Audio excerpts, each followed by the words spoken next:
Good morning, Bitcoin. Today is Sunday, July 15th, 2018. It's 10:21 a.m. France won the World Cup 4-2 over Croatia. It was closer than it seemed. The price of Bitcoin is up 1.89% in the last 24 hours, with a last of 6,375, a high of 6,385, and a low of 6,216. That's $1 for 15,688 Satoshis. Just like to thank you for subscribing to the World Crypto Network audio podcast on iTunes and Acast today. We've got all the shows on the World Crypto Network audio podcast. And check out the World Crypto Network on Patreon and Mad Bitcoins on Patreon. They put up the Bitcoin signal. And now it's time to talk about Bitcoin. Wanted to just break this down. I went ahead and got this document for us to type in. Oh, why is Bitcoin important? I had this conversation with my brother yesterday, and I had to try to explain to him why Bitcoin was important and why it was more important than the altcoins. And I didn't quite convince him. I wasn't quite able to. So let's just diagnose a little bit of why is Bitcoin important. And I would say, first of all, because of the problem. Now, what is the problem? Well, the current problem would be fiat money, i.e., money that's printed by a government, has a unlimited supply, and there are many of them. So what is the solution to this problem? Bitcoin. No government,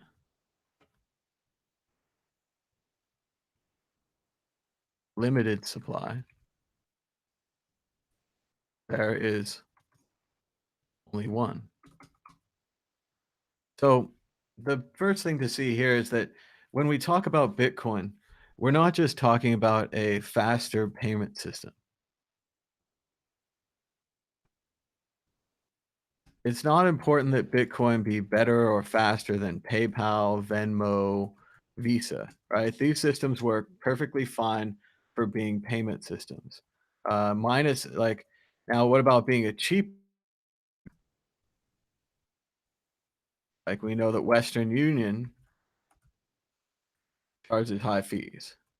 Right? That's a problem, right? Will Bitcoin be that? Maybe. But what will Bitcoin truly be is a censorship resistant payment system. So this is the thing that no one else wants to be. We just saw that the Russian hackers used Bitcoin. We know that I can't type. We know that the I'm blocking on the name, but the virus locks your computer, crypto locker or whatever. Like they use Bitcoin. The Silk Road, 1, 2, 3, 4, etc. They use Bitcoin, right? Who else? I mean, libertarians, cypherpunks. I don't know if it's cyber,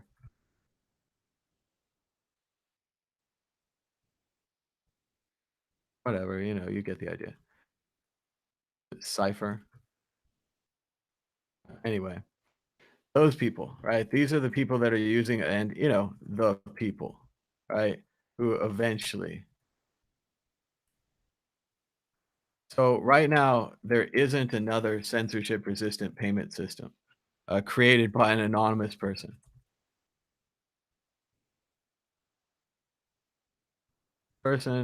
Difficult because of the way Bitcoin's set up, it's difficult to edit or make changes, just like Congress. This is not an institution designed to change overnight.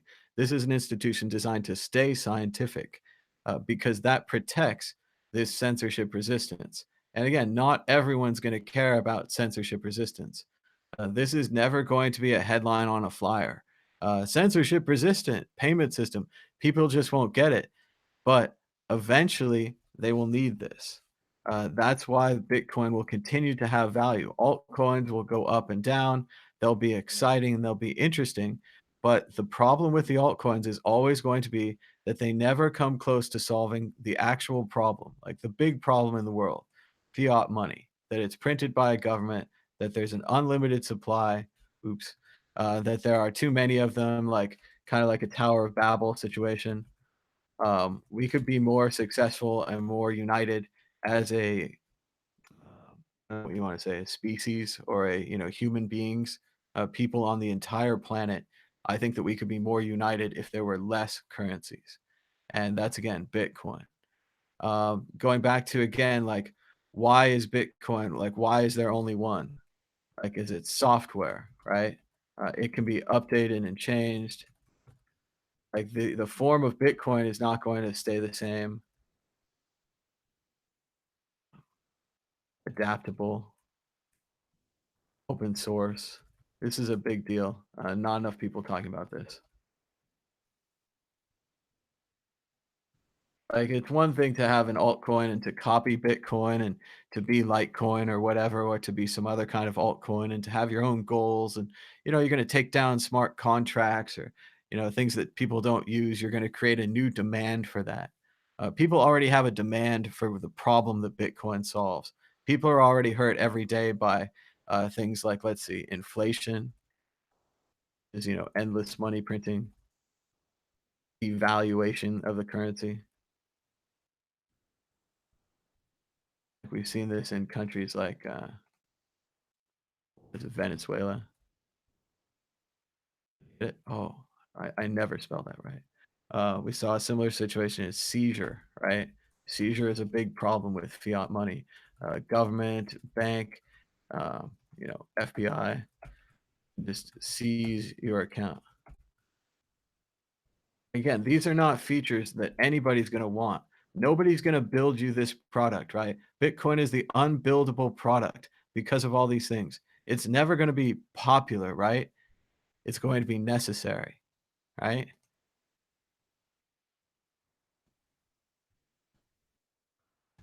Like, I don't care if you don't like Bitcoin today or you don't like it tomorrow.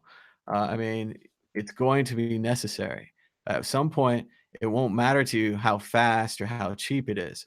All that's going to matter is that it's censorship resistant.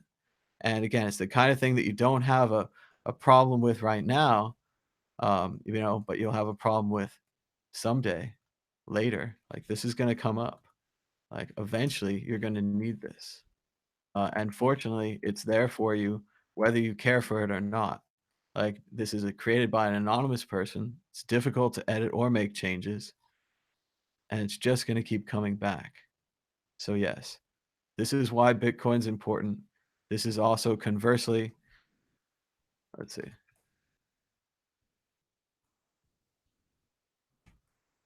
right? This is also why your altcoins are not important. But I want to talk more about that at the bottom. Like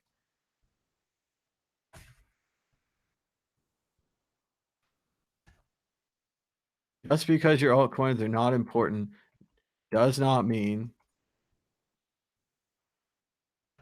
it won't go up in value.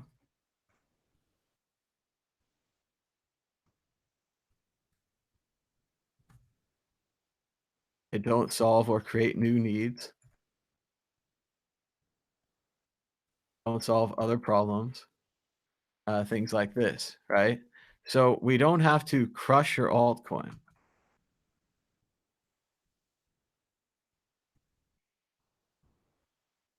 We simply don't care, right? This is an important thing to know. A lot of people out there want me to be on the offensive and they want me to crush people and they want me to crush their altcoin. And they want me to go in there and say, your altcoin is no good, blah, blah, blah. It's technically no good. You should learn in advance. I can't teach anybody like that. I learned a long time ago that when you try to debate people, you can never convince them to change sides, even if you have the best facts. And I always have the best facts, and I always believe in them, and I always sell them, and I always explain the best facts in the best way that I can. I still can't convince anybody. I've tried for years. What I can do is plant seeds. I plant seeds of doubt by delivering good arguments, right? Eventually, if their altcoin goes up and goes down, and maybe they make money, maybe it's still the greatest experience ever, but still, Bitcoin is there for you. Bitcoin doesn't care if you walk away from it. Bitcoin doesn't care if you go and enjoy another alt or whatever. Bitcoin will be there. Bitcoin just doesn't care. So all these people that want me to, so people have to learn their own lessons. Like people learn their own lessons. Like if people really believe in it, let them. Like don't be a big jerk. Like, everyone's all like, "Be a big jerk, shut down these people." Like, these people really seem to believe in their alt, right? And maybe they're even it's maybe it's a free airdrop. A lot of people like free things.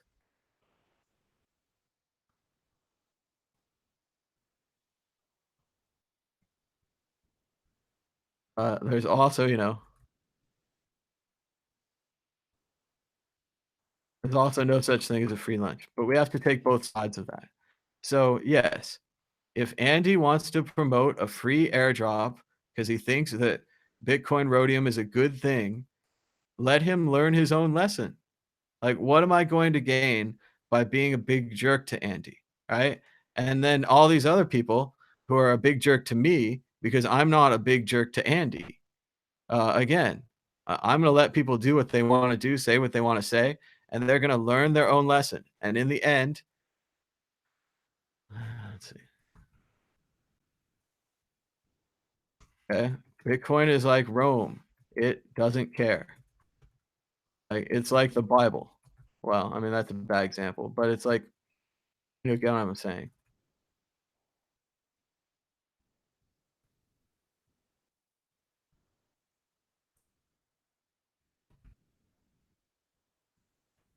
Bitcoin is like the Bible, the church, the religion, the stones, the rocks, the mountains.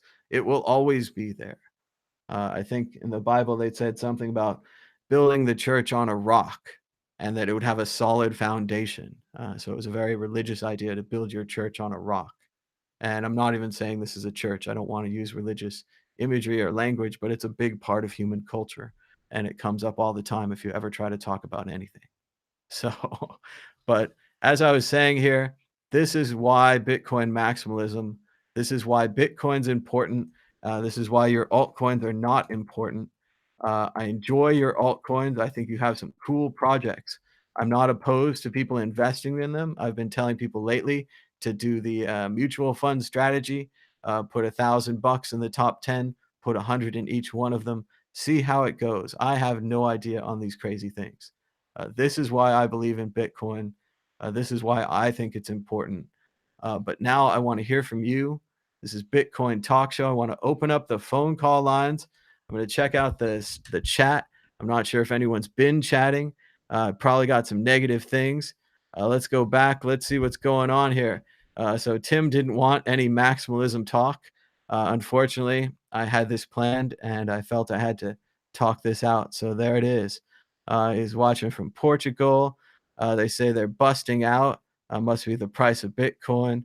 Why, France? Why? France played a good game. There were a couple penalty kicks I'm not sure I agreed with, but still, 4-2 is a solid victory. They came through with the additional goals in the second half to really hammer it home. Solid victory for France. Let's see. Written like a true programmer. This list could go on a long time. There could be only one. Important to get consensus. Here we go. We got a call. Hello, caller. You're live on the World Crypto Network. What's your name and where are you calling from? Hey, what's up, Thomas? How you doing? Doing good. Watch the World Cup. Getting in a late show. Some dramatic Bitcoin Awesome. maximalism on display, I think. Yeah, I see that. That's awesome. Um, First time calling in. I'm calling from Bit Units. I'm not sure if you've seen any of our comments on your channel, but we've commented a few times just to say Cool. hi and to ask you to come check us out. But yeah, I'm calling in because yeah, there's a lot of things going on right now, eh? See, with Sure. I'm talking about with the Coinbase adding all these crazy coins. I don't understand what's going on. Like, well, it's a possibility that they might add them, but it's kind of I crazy agree that that they're announcing that. that was a very Pumping. strange tweet by Coinbase. Yeah, I totally agree. That was very strange. They picked 5 or 6 coins. I think it's hilarious they didn't pick Ripple. I think we've got some kind of in joke going on where Coinbase is being mean to Ripple. That's a Yeah, massive joke. But yeah, I think Coinbase is on their way to be the next Cryptsy. A long time ago, yeah, they used to be kind of Bitcoin maximalists. They used to believe in, like I was saying here, like there's a problem, there's a solution. We're working on a larger thing than just a payment system. But I think they got distracted along the way, and now they just want to be the world's altcoin shop. They have that other cool idea. What's it? It's like the Coinbase security. You can buy something that would be like 10% Bcash, 20% Litecoin, 30% Ethereum, etc., something like that. And yeah, it's pretty crazy to watch Coinbase go over this way. I'm not that surprised. I'm a little more surprised about BitPay because BitPay has now lost the SegWit war, lost the SegWit 2x war, and still yeah. fighting. BitPay is like those the Japanese guys in the caves. The war is over, and BitPay is still fighting to the death. That BitPay server software or BTC Pay server software is starting to catch them, man. They're being replaced. Open source software. It's it's too bad. It's too bad that things are going that way for them. But yeah, I wanted to introduce bit units to your audience, if that's okay. All right, I'll give you like a minute or two. Tell me what Bit Units is, what problem it solves, and where people can learn more about it. Okay, so bit units is a project to help onboard more people into crypto, but without it being like a risk to them. So like we are airdropping our coins. We didn't sell anything in ICO. Everything that we're doing is to help the community grow, to get onboard more people, to teach them how cryptocurrency work, how blockchain works, and basically, yeah, we're just here to help out with the ecosystem because it needs to grow, and we feel that our way of doing things can help. All right, so it's So kind of like just a crypto visit to us use at to test out. bitunits.club. So it's just like a Go ahead. crypto to use to test out Bitcoin and to kind of have a crypto that's maybe not that valuable you can just test with. And Yeah. where can people learn more about Bit Units? Yes, that's correct. But we made it so that it's very scarce, so that in the future it may gain value if people adopt it. You know, so and we plan on getting it on Radix exchange so that people can learn how to exchange. Also, Radix is an exchange where there's no fees to use their exchange. It's decentralized. All right, so it's just like a test coin, but why would it have any value? It could have value because of the community that we're trying to build around it and what we're trying to teach people. Mm. Okay, I well, think I'll basically wish you guys the best of luck with that. like Bitcoin, an organic growth. You know. I know, but it just seems like you could use Dogecoin or Feathercoin or a testnet Bitcoin. It's just it's going to be a tough road to go there because a lot of coins have come before you, and it's Yes. tough to fight that. But thanks We so know much that. for We telling know us that. about But it. we are very early in this. This is we're very early, and we believe that it can help a lot of people. So we're gonna try it out. If it doesn't work, then at least we tried. And if it is a success, then everything is good. All right, well, we'll just have to see how that goes and check out Bit Units. Thanks so much for your call. Give us a call anytime. All right. Thank you. Take care. Thank you. Bye bye. And you can give us a call now. We were talking about Bitcoin maximalism. One of the things I saw mentioned in the chat is a good question. It was like, what's the difference about Bitcoin and Litecoin? So, Bitcoin. Okay, so Litecoin has a founder, right? So it's founded by Charlie Lee. He's a person, right? That's a big difference and a potential big problem for Litecoin. Additionally, why was Litecoin created? A copy of Bitcoin with more units, right? I mean, I think I don't want to go check, but Litecoin has 4x the units, and it might be a little faster. But Litecoin, did it have any value or usage? I always hear this nonsense about it being the silver to gold. Um, is like is Litecoin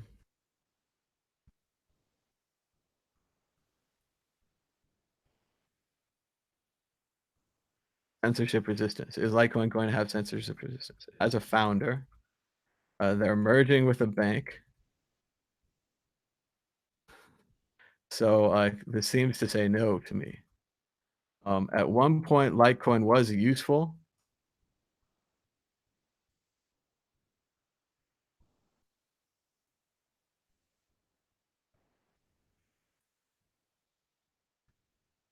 It was a useful test net for Bitcoin when we couldn't get SegWit across. But this was a unique situation where there was a political debate going on in Bitcoin. There wasn't anything wrong with the SegWit code. Uh, the SegWit code was fine. It didn't need a whole separate coin to be on there. So I think there's a pretty big difference between Bitcoin and Litecoin, and you're going to see this kind of difference with any altcoin. Any altcoin, bit units, Ethereum, whatever you put up to the challenge of Satoshi and the challenge of Bitcoin, it's going to be tough to top. And if you can't top it, you're not going to be better money. You're not going to solve the problem better, and you're not as useful. And that's why these Bitcoin maximalists are going to keep coming back on you. And that's why they're going to keep saying this idea that Bitcoin is better and that it will change and that it will merge and get better and grow and bend and not break and be adaptable. This is why it's better. That it will change and that it will merge and get better and grow. Gotta turn your speaker down. Break and adaptable. This is why it's better. Oh, gotta turn your speaker down. And get better and grow. All right. All right, gotta give us a try in a minute with your speaker down. Remember that you can call us on the World Crypto Network, all one word, on Skype. And just give us a call. Make sure to turn down your speakers, have headphones, quiet room, that kind of thing. And we'd be glad to hear your opinion on this. I might be going out on a limb here. Maybe even the Bitcoin maximalists disagree with me today. I don't know. Hello, Mustafa. You're on the phone live on the World Crypto Network. How's it going? Hey, how's it going, Thomas? It's going good. Watched the World Cup and then figured I'd come up here and get in a whole holy war. Figured I'd start a religious argument right here on TV. Let's do it, man. Let's do it. You know what? I just wanted to call in because this is a good topic that I find myself on the same side you are with many people, many close friends and family, and occasionally some random people I meet at truck stops and whatnot. And you and your channel have made me into a Bitcoin maximalist. I wasn't a Bitcoin maximalist before I found you guys. I always knew Bitcoin was better because just because it was the first one, you know. But after listening to your videos or watching your videos for a few months or whatever, you guys convinced me that a Bitcoin maximalism is correct. And I didn't know anything about Austrian economics or the difference between Keynesian economics and Austrian economics. And you guys put me up on that game, and I just want to say thank you for that. But well, and I think what's important here is now that you've what's important here is now that you've learned this, I think that you're ready for challenges. If someone comes along to you and tells you that their coin is better, I hope that you'll be able to take these tools and compare the two coins. Not that you have to be sheltered at every point from every other coin, because every other coin is going to come at you. And everyone, even the people that you really like, eventually are going to find some coin and they're going to fall in love with it, and it's going to go up and it's going to go down. And I think we've got to let these people do it. We've got to let these people, learn out these coins and learn out this lesson. But what do you think about that, Mustafa? Should we censor them? Are you afraid of other coins? No, absolutely not. I'm not afraid of other coins, and I'm not even afraid that it's possible that there could be a coin that will eventually be valued, have a higher valuation than Bitcoin, right? Because there's a very big flaw with rating Bitcoin, rating cryptocurrencies by market cap, because that market cap is measured in fiat, and it's measured in fiat, where fiat has no value except for what we give it, or what the governments give it, and it's completely corrupt, and that they can print unlimited amounts of it. So when someone says, "Oh, well, what about Bitcoin dominance and the percentage of Bitcoin dominance?" I'm like, "Well, wait a minute. Anybody can make a cryptocurrency, have it sponsored by some government. They can dump a whole bunch of money into it. 100 billion or 200 billion dollars of market cap is not something that's going to be very difficult to do if you got one or two big countries that are involved. So it's very important to I want to say preach, but let's say teach people about the fundamentals of Bitcoin and the fundamentals of sound money, and the fact that there is no alternative, not yet, anyways, not even gold, because of its properties and how hard it is to transport and all that, So Bitcoin is sound money. It's the only form of sound money available in the world today. It is censorship resistant, and as you've seen with all these other altcoins, that they're rolling back the blockchains and doing whatever they want. They got leaders or whatever. It's basically just a corporation or some type of company that's making its own currency, and Bitcoin isn't that.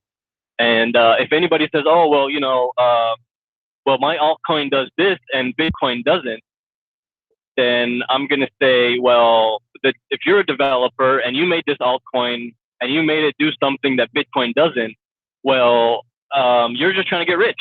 Because if you're really trying to support the whole cyberpunk ideology, then you would have went to GitHub and you would have introduced that upgrade or that change, as a BIP or whatever it's called, into Bitcoin, right? I think you're right there, Mustafa. You're on a roll. Yeah, if they had good motives, they would work on Bitcoin. Bitcoin is the world science project.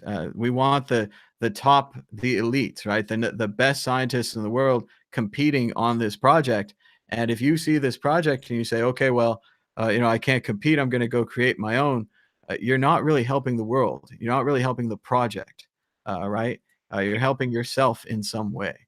And yeah, maybe you think that smart contracts is a more important problem than the problem that I outlined today. But I find it hard pressed to have a larger problem than sound money that affects everyone, affects anyone that holds any value in the system is affected by this. And I think what's really unique is that, again, Bitcoin is it's this gift from the Greek gods. It's Prometheus giving us fire because it can't be taken away. And if Bitcoin came in any other form, if Bitcoin came signed by Nick Scavo and he said, I'm the creator of Bitcoin and you can come talk to me and I'll do all the interviews. And he explained what happened with the early Bitcoins. And he talked about how him and Hal worked on it. And they did interviews with Hal and everyone said who they were and they all put their IDs on the table. We wouldn't be in such a good position. We would be in a worse position. We're in a dream position right now. Satoshi Nakamoto and the scientific community around Bitcoin that's building it through the mailing list, that's building it through these open debates and discussions, and again, through the code. The code is speaking. Programming is an interesting debate because part of it is you talk about what you want it to do, and the other half of it, you actually make it do what you want it to do. And that's what was so amazing about the Satoshi white paper. And part of even my disbelief when it came out was that first there was this white paper and it was on Slashdot, and I said, okay, that's no big deal. Another, boring academic paper about money. Great. And then a few months later, there was actually software to run the white paper. And it seemed too good to be true. And it took me years to realize that it wasn't too good to be true. It was actually exactly as true as I thought it was. A lot of times, you take those test questions on like the IQ and you think, that's a trick question. That's too easy. Why would they ask something so easy? And a lot of times, it is that easy. This thing is as good as we say it is, and the only problem is trying to get you to overcome how good it actually is, and why we have like such a rejection of these other 99%, and why we just don't care about these altcoins. Like the Bitcoin is so much more important and can do so much more. Yeah, absolutely. Like I'm not 100% against altcoins, but I am against any altcoin that tries to claim that they're better than Bitcoin. I don't see any problem with making an altcoin that does whatever it does, and you just say, this is just an altcoin that we're doing because we want to do it this way, and like for like Steam or whatever, like Steam it or whatever, like something like that. They're doing their social media, whatever. It's like a better version of Facebook, and everybody gets paid for whatever, get post content or whatever like that, right? So they have their own little thing. But if they came out and said, oh, the Steam token or whatever their coin is better than Bitcoin, then that's just ridiculous, right? Yeah, it's not better than Bitcoin. They definitely They printed it. Oh. They have early holder problems. But again, they what Steam it did, I don't think is the worst thing in the world. Like certainly they printed money. That's like a big thing. That's a libertarian crime, undeniably. But in my opinion, they printed money to pay for bloggers. So if you look at the content that's been created on Steemit, even if it was just copied and pasted from somebody's blog or whatever, Steemit created that collection of content. There is even some say what, let's say they have a blockchain and there is some censorship resistance. Like in a way, you could still post on Steemit even if it was unpopular. What would probably happen is you would be banned from the main Steemit. But then if people had a tool or a program that mined or viewed the Steemit blockchain, you could view the blockchain and you could get your post across. So in this way, they have blog posts that are censorship resistant, kind of. Yeah, and I have a really good friend of mine. Actually, he's the person that introduced me to Bitcoin. And he's making his own version of a social media platform that is similar to Steemit, but better in his opinion. He says because it's going to be completely decentralized and it's not going to have any type of censorship. But the argument I was having with him yesterday when we were talking about it is that he wants to make a token, and I said that's a bad idea. He's like, well, I'm not going to ICO or anything. I was like, yeah, but still, if you're going to make a token, why not make a social media platform similar to Steemit that runs on Bitcoin? And he said, well, how would I get paid? I said, in Bitcoin. You're going to get paid in Bitcoin. Why do you want to get paid in your own currency? Like, why? What's the point of that? If not to just get filthy rich? The case you make your so ideology much is not correct. It's a tough one because printing money, you get lots of it. Like donations, very little. So it's not a big surprise that people would go towards printing money. And to your friend, I think similar projects are definitely being delivered on EOS and every single other new blockchain type program. I'm sure Stellar Lumens will have a blog. Basic Attention Token is already about blogging and about contributors and content producers and all that kind of thing. There's some kind of music coin. There's a whole bunch of crazy coins. There is no social media platform that's running on Bitcoin. Well, and that's what I was trying to tell him. There kind of is. Yols.org or something. It started out as yours. I think I think yours, let's see, like yours is on Bitcoin Cash. Y'all's is on Lightning, I want to say. I'm pretty sure. So those are pretty good. And, you know, people are all down on Bitcoin. The fees are too high. That's why they think that there are no social media platforms. There used to be like Zap Chain. It was a question and answer platform. There was a, let's see, like a change tip for tipping. You know, so these things have been tried, but they don't work. A lot of like, I mean, some of them like duplicate the, you know, duplicate Bitcoin. You don't want to duplicate Bitcoin features. That just doesn't work. This one just adoption is the big problem. And then see, that's like pretty much what your friend's going to come up against is like, how do you get people to use your service without paying them? And Right. that's the brilliance of And that's printing. that's why he's saying, you know, I need to make there has to be a token involved. Yeah. See, so again, and this is where like my other people and these friends get all mad at the scam. It's a rip off. Sometimes, you know, sometimes it's, you know, noble. That's one thing. You know, I don't know if you care, but who cares? And sometimes it works. Like it makes the money or it makes the project or it makes whatever it is. Other times it's a scam, but they believe in it and everyone gets hosed. Right. So the problem there is everyone is I guess everyone. it's a moral thing, and it's hard to. I guess it's hard for people to just donate their time into something and knowing that they might not get like filthy rich off of it because they're seeing all these other people that came out with these scam coins or any type of cryptocurrency that, you know, just blew up and now has $1 billion valuation. So they're like, oh well, I want a piece of that. You know, I'm a developer. I can write some code. I can do this. You know, and I'll get rich too. Why not? You know, and it's I don't know. It's hard. It's hard to really agree with them. You know, I did for a little bit, but after a while, I'm like, well, no, this is a waste of time. You know. Yeah, new devs, it's kind of like the light side, dark side, quick and easy way, right? Afraid of like Bitcoin Academy, like too hard, you know, too much work, etc. But like, if you want to be like Top Gun, you want to be the best of the best. They're in Bitcoin, right? I mean, if you're with the other ones, you know where you are, you know what you're with. Some of them don't know, some of them just figure it out. So,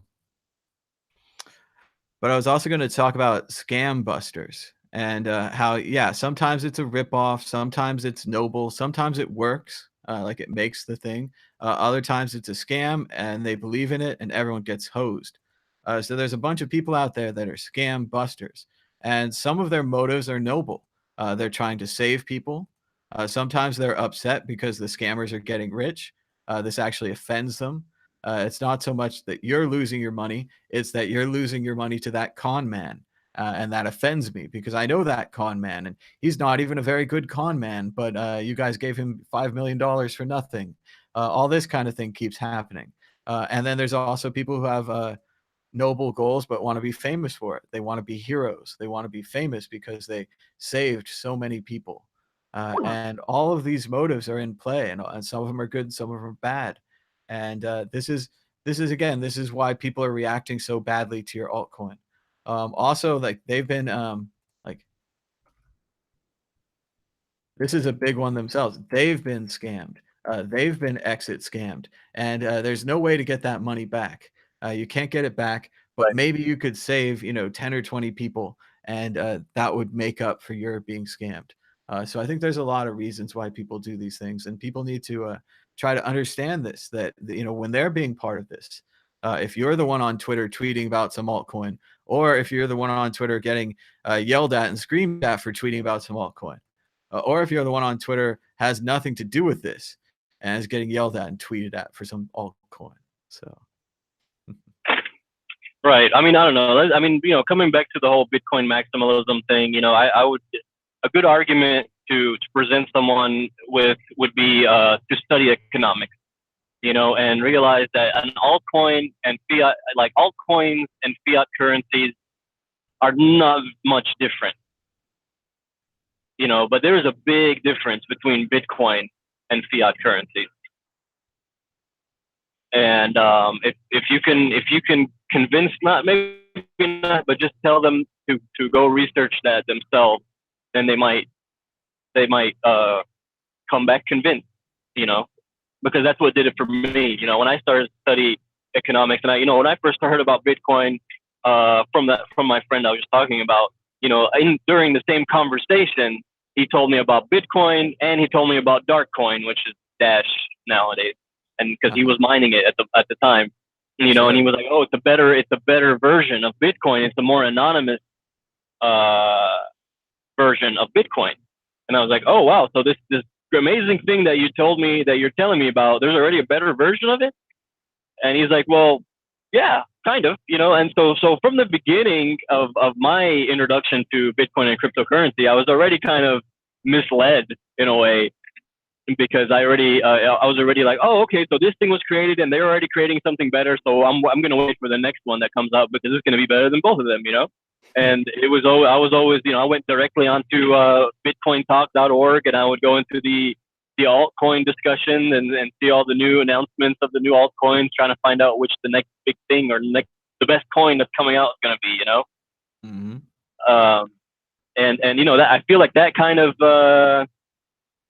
made me waste a lot of time. Instead of just focusing on Bitcoin from day one, this was like towards the end of 2013.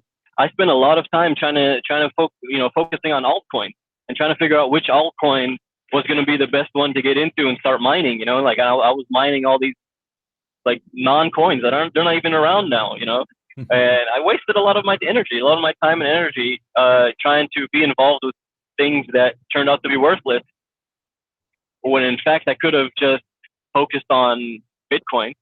Obviously I wouldn't have been able to multiple Bitcoins a day like I was with Gapcoin or Cannabis Coin or any of the other ones that I was involved with, and they're all dead now.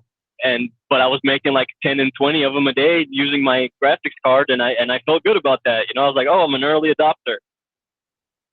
So there's a lot of people today that are in that same position that I was 4 years ago, and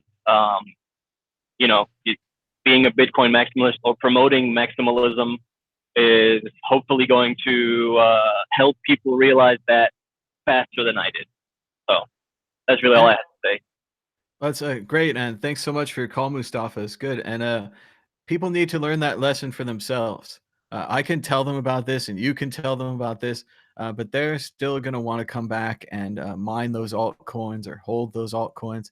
And even then, as they're saying in the chat, Dash Coin, Dark Coin might have made you more money if you just bought and held it. A lot of these things do go up. Yeah, it definitely would have. I would have been able to mine it back then, and I would have been able to get rich, right? But if that's your motive, then go ahead and do it. Then go ahead and mine whatever coin you think is going to moon. But if your motive is long-term wealth protection, then don't get into altcoins. If you're trying to protect your wealth for yourself and your kids and your grandkids and so on, it's Bitcoin. Bitcoin is the world's sound money. It's not Dash. I guarantee it.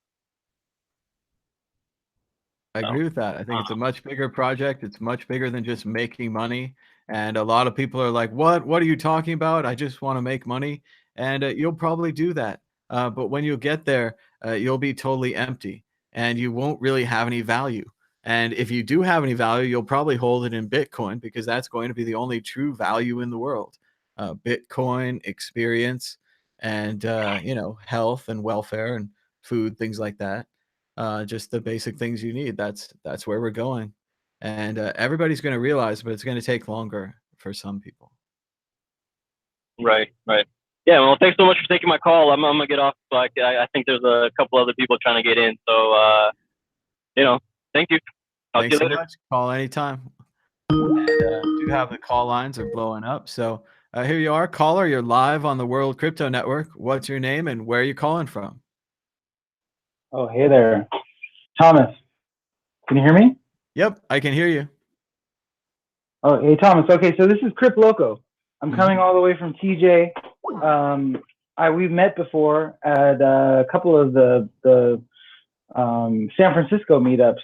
I think it was Proof of Drink. Is that what it was? Yeah. We've had some proof of drink meetups out there at the El Rio. Yeah, good times. Yeah, no. So I really like this platform. I gotta say, I'm a content creator in a completely different way. I don't actually do like live one-on-one interviews. I do more so like just commentary, satire, that sort of thing. I have a couple of different things on SoundCloud, but I like this topic. I really think this is a great topic. I was watching the Block Digest live stream, and I saw that you were doing this, and I saw the maximalism thing, so I was like, oh my god, I got to jump on this because this is okay. So my background is 2013. I got into Bitcoin mining because I was a computer nerd. I'm a philosopher by training. I got into computers because I got thrown into this visual neuroscience lab where I had to like make computers all the time. And when this whole idea of taking GPUs and setting them up in a rig where I could like make cryptocurrencies, and I was also like very political in my college days where I was really into the Occupy Wall Street movement and saw how much that sucked. And I was just like, wow, nothing good is going to come of this. So I guess my point is that like Bitcoin merged all these things together for me. But I came into mining at a point in 2013, it was like only really profitable to mine Litecoin. So I was a Litecoin miner. I was taking part because that was my job at the time, was like, this new graduate student comes in, they need to do all this really fancy modeling. You need to just create a computer for them really quick on the fly with whatever parts are available. So I was a parts guy, and I did a lot of programming in Linux and stuff like that. So anyway, long story short, that's how I got into Bitcoin. I've seen it change a lot over time, and I'm not like a Bitcoin whale or anything, but I love the idea of Bitcoin as a way of circumventing the rules of the traditional government structures. So that's what brought me to it. But I have a lot of philosophical problems with a lot of what's going on right now in the content creation space. Okay, well first, let me agree with you so far that I agree with you about Bitcoin bringing everything together, and that I felt exactly the same way, where all of my political complaints and all of my technological complaints and a lot of the things that I didn't even think could be done with software, having this key that's unique that can be copied but not copied, all of this kind of thing, that totally blew me away, and it took years for it to sink in and for me to come back to it and to see these companies built around it and to see how that had changed the project. And I also agree with you. I was a computer parts guy too. I used to build computers all the time. But what's your problem with what's going on today in Bitcoin content creation? Go ahead. So I see these kind of two extremes going on right now where, okay, so if we get back to the ethics, so because I'm a philosopher, I think in terms of ethics. So there's like let's call it 4 main strands of ethics. There's the side of ethics that says that you have 1 million babies in a room, and then you have one guy that you want to kill. But if you kill that guy, then you're killing the guy to sacrifice all these babies. And so a lot of people would say, okay, you can't kill that guy because killing is wrong. And therefore, like, just the fact that you would even kill this one guy is wrong, and so everyone should die. So that's imperativism. That's the strain of philosophical ethics that says that killing people is wrong. You should never do it, and therefore everyone should just die because killing is wrong. And so that's imperativism. And then there's the other thing where it's like the utilitarianism, where it's like, well, kill that one guy because obviously you got, 100 babies in this other room, and you don't want to kill the 100 babies just to sacrifice, or just because of an idea. And so there's utilitarianism, and then there's imperativism. And I feel like that is really dominating the Bitcoin ethics space right now, is this idea that there is no such thing as a middle ground. It's like you either do the thing that you either break the rule, or you do what's best for the most amount of people. And I think that that's a bad dichotomy to get into. I think that what I learned when I got into Plato and the ancient, let's not even go there. But the point is that there's this thing that the Greeks came up with called virtue ethics. And the idea with virtue ethics is that you do things based on virtues. And virtues are, there's a myriad of virtues. I mean, like, if you're a coward, that exists on a spectrum where you can be a coward or you can be a hero. But there's somewhere in the middle where, like, I'm sorry, let me take it back. A coward is one side of the thing. Foolhardiness is on the other side of the thing. So you could be a coward and never want to get into any kind of debate or whatever. You could also be somebody that's so foolish that they get into every single debate, even though they have no reason to. So the middle ground is courage. And that's what virtues are. They're a middle between two opposing sides. And so I know you're a man, I know you're the kind of guy that likes to read, and I do too. So it's like watching these debates unfold has become increasingly, as a guy who came into the mining space in 2013, I mean, has become increasingly challenging for me to watch, because I see these people getting really heated up about things that seem to be very obvious to me as, like I said, the traditional Western dialectic of, like, or the dichotomy of, like, okay, you're either going to be an imperativist or you're going to be a utilitarian, and you have to choose between one of the two. Otherwise, everything's going to blow up. you know. And so it's like, I'm like, no, okay, well, look, like, there's a lot of virtues to a lot of these things that a lot of the core developers or other people that are in the space, they're thinking about it, and they have to think about it based on whatever's going on for them. I think a lot of people are on the outside of what's going on. I think a lot of people take I know Chris DeRose has talked a lot about virtue signaling and tries to take that line. And then you have other people like J.W. Weatherman that are, like, very, very maximalist in their position. And I want to try and get, like, a narrative together where we can sort this all out and figure out, like, look, I mean, Bitcoin is complicated, and the thing that's the most important to me is we have so many podcasts out there right now about Bitcoin mining centralization.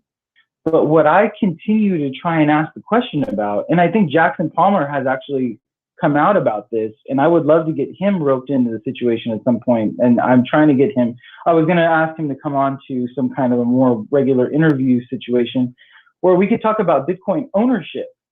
Because Bitcoin ownership, I mean, I don't have a lot of Bitcoin. I might have, like, altcoins or whatever, and I mined a lot. And in the time that I was mining, the thing that a lot of people don't realize about miners is that, we have to spend money too. So it's like we're spending money and we're making money, but then we have to spend that money back.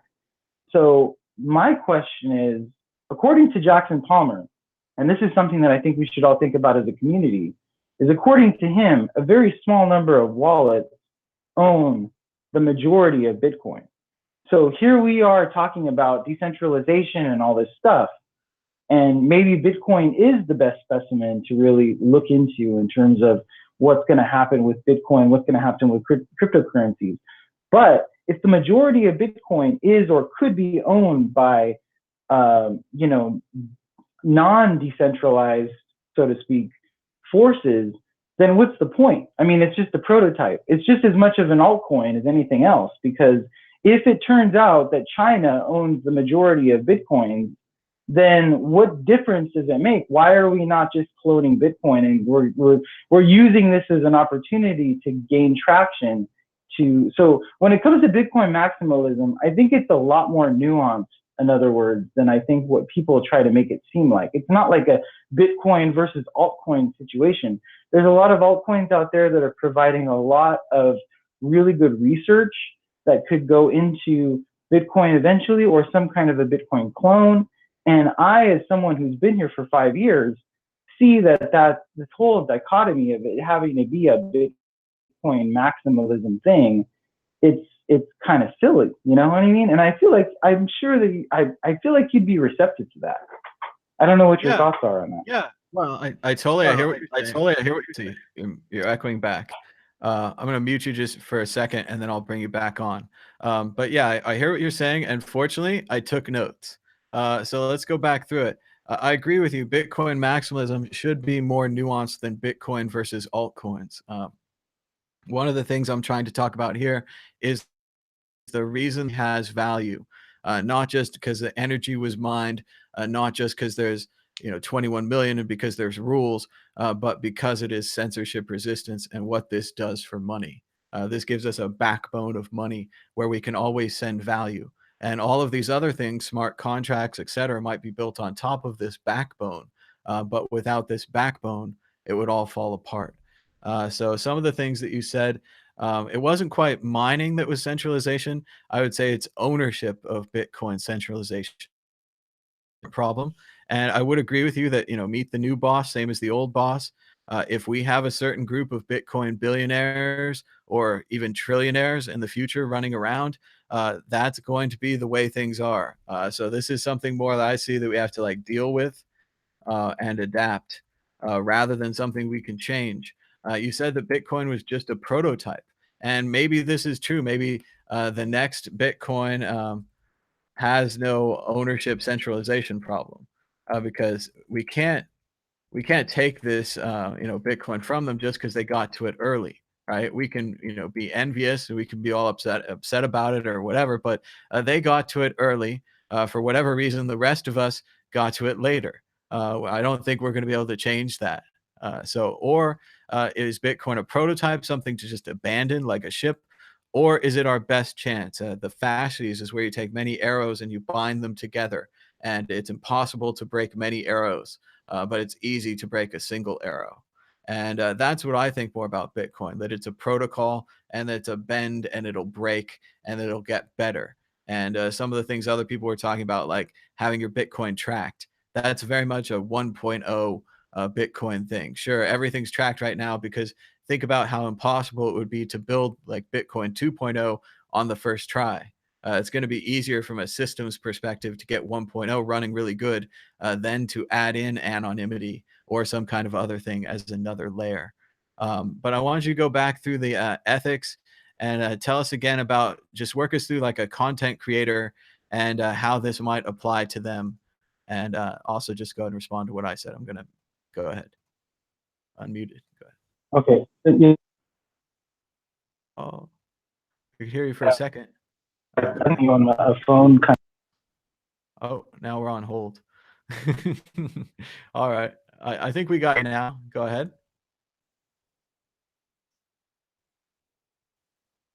Wow. It seems like we lost your call, but just give us a call back sometime. Interesting topics and good to hear from you. So always good to get on some philosophy, even if we can't complete it. Going through this, a lot of this is about whether or not we should be protecting people. This side here is saying utilitarianism would probably be saying save people from altcoins. The other side would say something different. Hello, caller. You're live on the World Crypto Network. What's your name and where are you calling from? Hey, how's it going, Tom? It's Mauricio from Long Beach. How's it going, man? What do you think so far about this Bitcoin maximalism topic? Well, Bitcoin maximalism to me is Bitcoin has features that cannot be changed, right? You go over them, the 5 borderless, immutable, and to me, I consider myself a Bitcoin maximalist. That doesn't mean that I hate altcoins because I don't. They just don't offer me what Bitcoin does. Okay, they give up certain things to be faster, to be more popular, to whatever, to be better than Bitcoin. Okay, that's cool. You're giving up certain things, and I'm not down with that. I know what Bitcoin does, and I'm sticking with that. If it's not faster than your coin, cool. But they can't take my coin away. They can't stop it. They can't freeze it. There's not only 21 blocks. You know, it's just, I don't know, when people have to learn that, you know, it's not giving away any of its security features. It's not given just to be quicker, just to be more popular, just to be more transactions per second. I don't care if it's slow. I know what this does. I know what it is. I know the store of value. I know. I don't know. I just it's yes. Yesterday, I was telling you yesterday. I had a ska show, and I set up my table, and I was like, I'm trying to red pill as many people as possible. It was like 200 people there, and it was only like 10 people that listened, and I think only one of them really went down the rabbit hole because he's hitting me up today in the morning talking about, dude, I gotta learn more about this. Still, Yeah. that shows you really what it takes, right? You start out with 200 people, went down to about 10, and you got about 1. That's pretty fair. That's what it takes. I mean, got even right one here other with this person, I show, got you like know. 20 people to download a wallet. If anything, that'll just get them going on track of to doing their own research or looking it up. That's it, and you can't get frustrated with these results. That's definitely the kind of results you're gonna get, and, I think again, there wasn't anybody there that was just like, "Oh, you know, I've already heard of Bitcoin, I'm set." There was 200 ready to go new people, that weren't Oh, set, so yeah, I walked in there with my Bitcoin shirt. All right, mhm. I swear none of these people knew what it was. They're like, Bitcoin. Well, maybe out of the 200, 20 of them have heard of it. And the way I got them to come, I had a table. Let's say was chips, you know, and I was giving away chips and soda if you download the wallet. And kids were coming out from the pit sweating. You want to pay $1 for the water, or you want to just download this wallet and get a free water? And oh shit, on their iPhone, boom, boom, boom. Anyway, I'm like, just look up Bitcoin wallet, and I gave it my personal choice of wallet. But I Mhm. mean, it doesn't matter. I was just trying to get people to learn, to know about it. And all these altcoins, yeah, they're gonna be faster and cheaper, but they don't offer you what Bitcoin offers you at all. They give up certain aspects. Yep. So as soon as people realize that, they're gonna come back to Bitcoin. Because like this other dude was talking about, yeah. When I came in, I was like, oh, Bitcoin, cool. But then you're like, oh, but there's all these new ones. Let's get in on those. Nope. You realize quick that, hey, all those are giving up certain things, and I'm not giving up my Bitcoin. But it doesn't mean I'm against altcoins. Like I'm a Bitcoin maximalist. But hey, cool. I might use one of your coins. I don't know. I might need it for something, and I don't want to use my Bitcoin. So, or I don't know. But Well, and a Bitcoin lot of people maximalist. say that the real use for altcoins is, getting more money to buy more Bitcoins. So, there it is. Speaking of that, I'm gonna hang up because I gotta go make fiat so I can convert it into Bitcoin.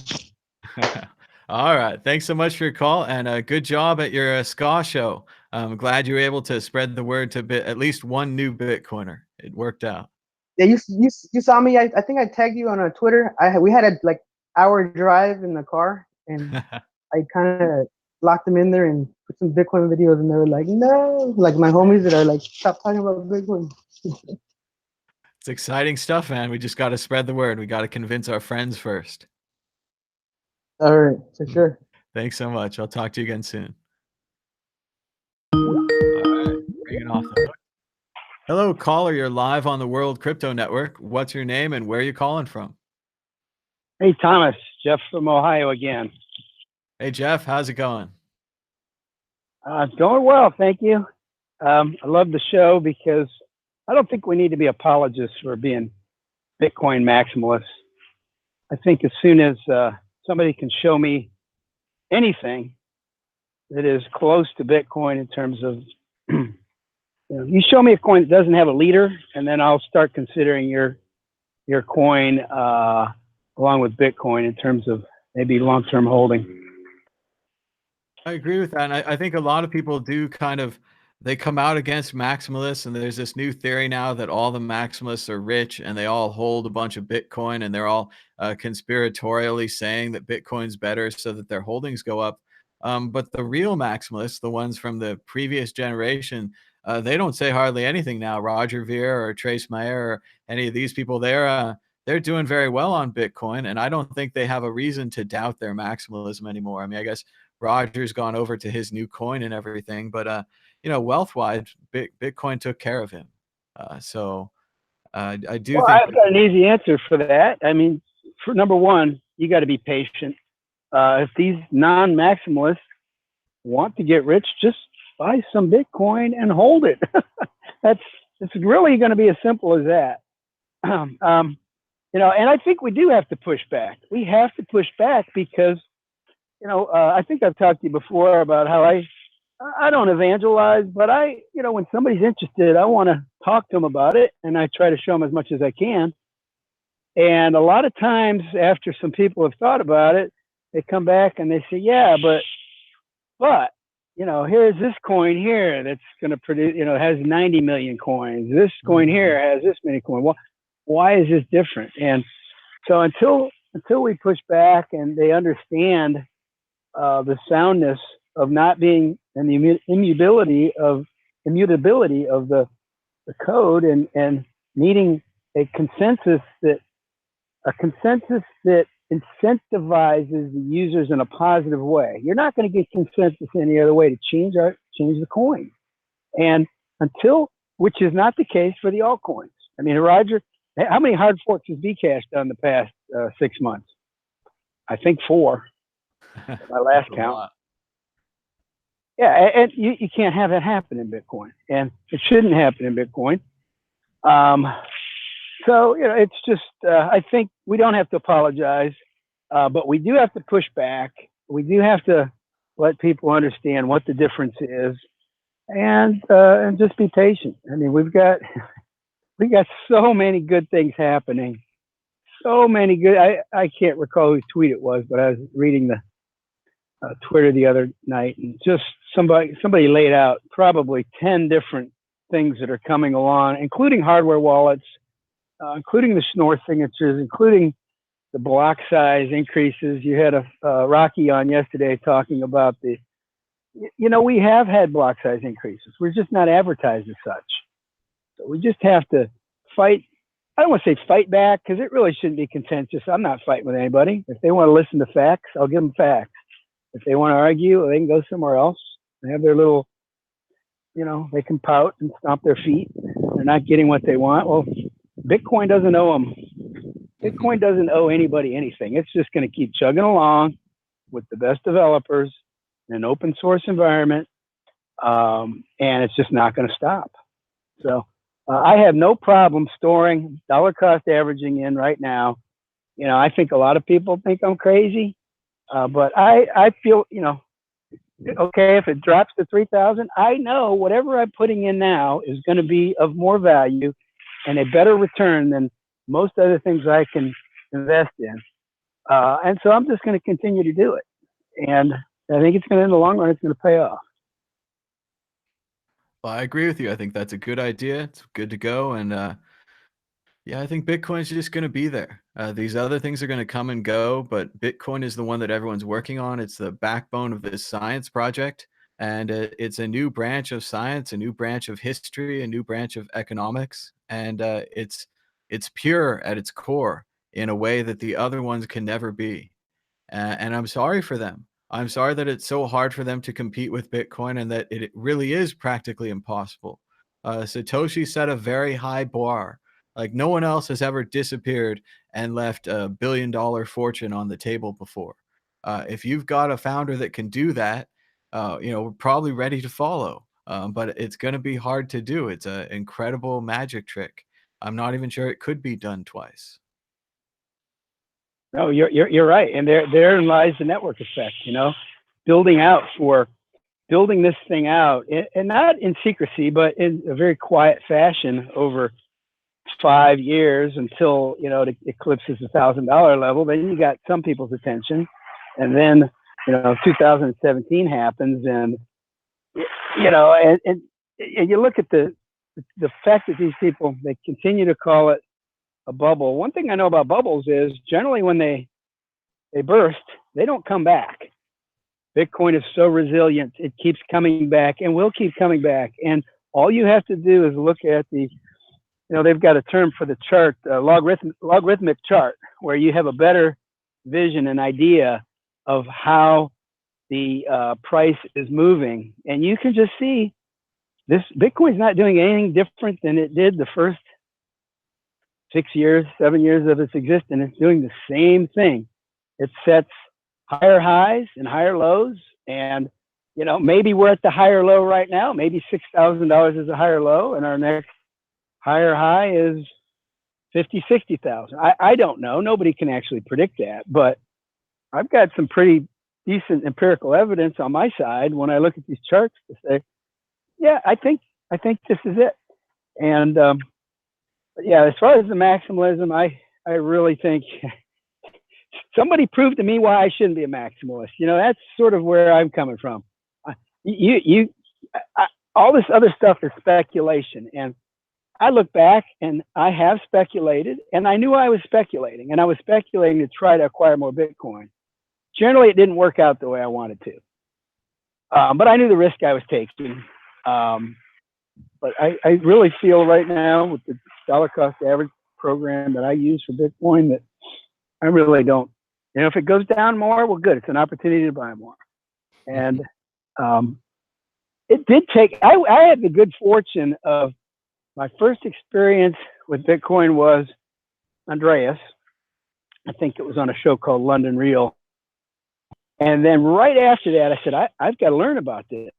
I found a guy named James D'Angelo, and he had some really, really good nuts and bolts videos on why Bitcoin worked, the fact that there was solid math and science behind it.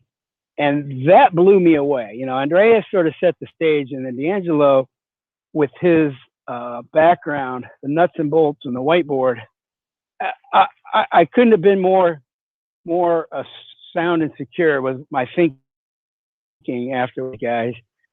I don't know if you've ever heard of D'Angelo. Somebody said something happened to him. I don't know what happened to him, but I haven't seen him that much in the Bitcoin space recently. Sure. Yeah, I know James, and I know his videos. There's some really great ones. I'm showing them on the screen right now. You can search for Bitcoin 101 Blackboard series. He did a whole series of videos. Yeah, that was it. Yeah. My favorite is the one where he does the S curve, and he talks about how Bitcoin is like rats and Facebook and viruses, and that all of these things grow in a viral pattern. I'll try to get it on the screen here too. I remember that one. Yeah, that was, I tell you take a combination. The thing that was really important for me was him to show me the math and the science behind why a private key is not likely to get. This is James. Right. Yep. Yeah, he's really good.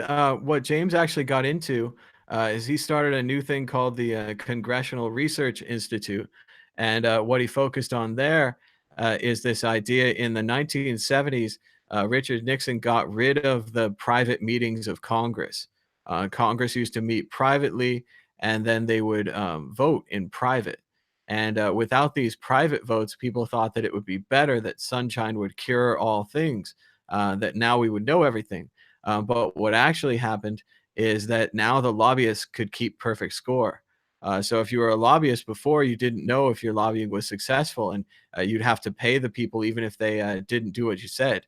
Now you knew exactly who was doing what you said, and it actually turned out to have more control for the lobbyists. So he went out and tried to spread the word about that. That's what he's been doing lately. That's very interesting. I think I'd like to look into that.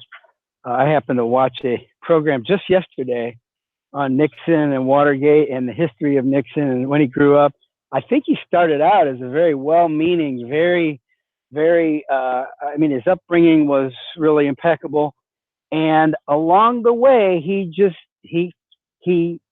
found it so important that his image not get tarnished. And in the end, he brought that scandal into him. The White House bugging, he actually had nothing to do with it. It was part of the Republican re-election committee that went out and did it. And then, but he brought it into the White House by trying to cover it up. And that was his downfall. And in the end, things didn't go good for him. And he ended up just doing some things that tried to preserve his image and how he was portrayed. But he really, I think, harmed the people in a lot of ways. The Bank Secrecy Act, this other thing you're talking about, which I'm not aware of, but I'd like to look into it. Yeah, not a lot of people know about the thing James is talking about with making the votes private instead of public. Most people just assume that it's better to have the votes public, but that actually cost us. They knew what they were doing when they made the Constitution. Yeah, Nixon's a very complex character. A lot of him is summed up really well, I think, in the Oliver Stone movie. His harsh upbringing with his mother and the religious background, and he really has this drive to make something better of himself. But at the same time, he's never the star. He's never the Kennedy. He's always kind of grasping and trying to be the Kennedy. And in a lot of ways, this is his whole life. And their deaths lead to his election, and his election extends the Vietnam War. And there's a whole bunch of problems there, especially the way that they got elected, telling people that Johnson, that they couldn't take a deal with Johnson. Going over to Vietnam, telling people that that's a real problem. And that's something that most people don't know about. It's 100% fact of history now. You can listen to the phone call where Johnson calls up the Senate Majority Leader, a Republican, and he tells him that basically Nixon's crew has committed treason, that they've gone over there and convinced a foreign power that they shouldn't deal with the Johnson administration, that they'll get a better deal from the Nixon administration. Which is allowing him to win the election and to defeat Johnson's rival. Yeah, there's a lot of things that went wrong in the Nixon administration. The basic thing there is just eventually they were going to get caught by it. But I agree with you. I don't think that he directly ordered the burglary or was involved, but he ordered the creation of the CREEP, the Committee to Reelect the President, all of those things, and that would eventually lead to his downfall. And he also inherited the taping system from LBJ and Kennedy, but he kept it and he expanded it, and then the taping system hung him too. So yeah, it's a complex issue. Go ahead. Power is a bitch. You have to learn that you have to stay humble in any circumstance, and those who can't, history is replete with what happens when you can't. So. And Nixon's such a complex character compared to the current man who has no humility at all, and has managed to escalate. Nixon took about 4 to 6 years to really escalate the Watergate situation, to make these mistakes in his character totally readily apparent. This guy's done it in like 6 months. I mean, this investigation started rolling last year. It's getting tighter and tighter.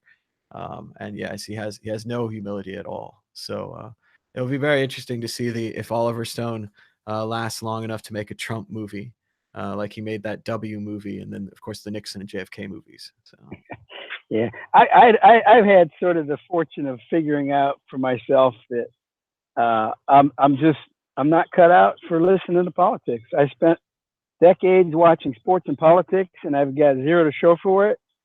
And I've just moved on to things. I figure if I can benefit my family and the neighborhood and my surroundings, I certainly can't do that by worrying about national politics and worrying about sports, which seems to be what everyone's preoccupied with.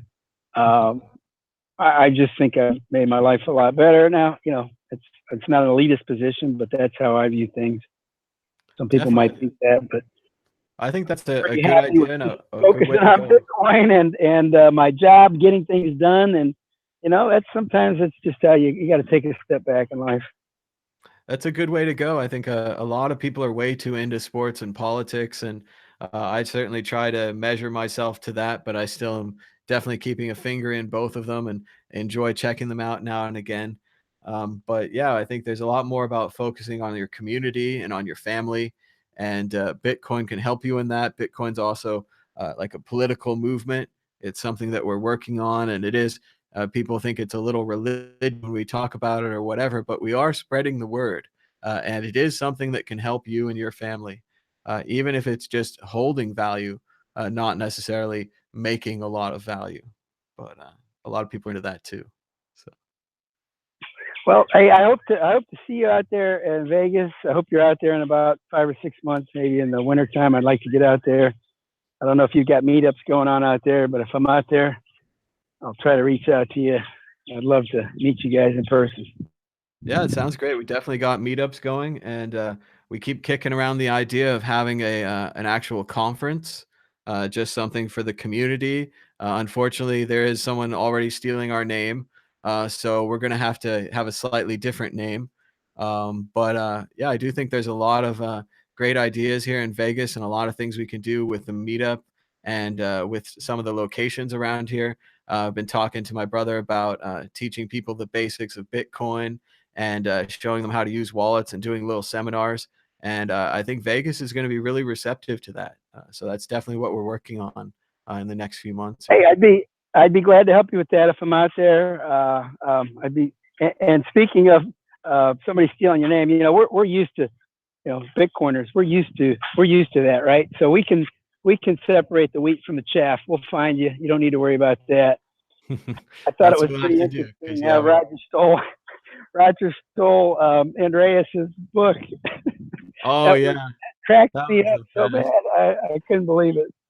That was really great because that Andreas had no idea that that was going to happen, and he might have had that happen because of his Creative Commons license and all that kind of thing. They might have thought that it was okay to just say that his book that was written about one thing was actually about another thing.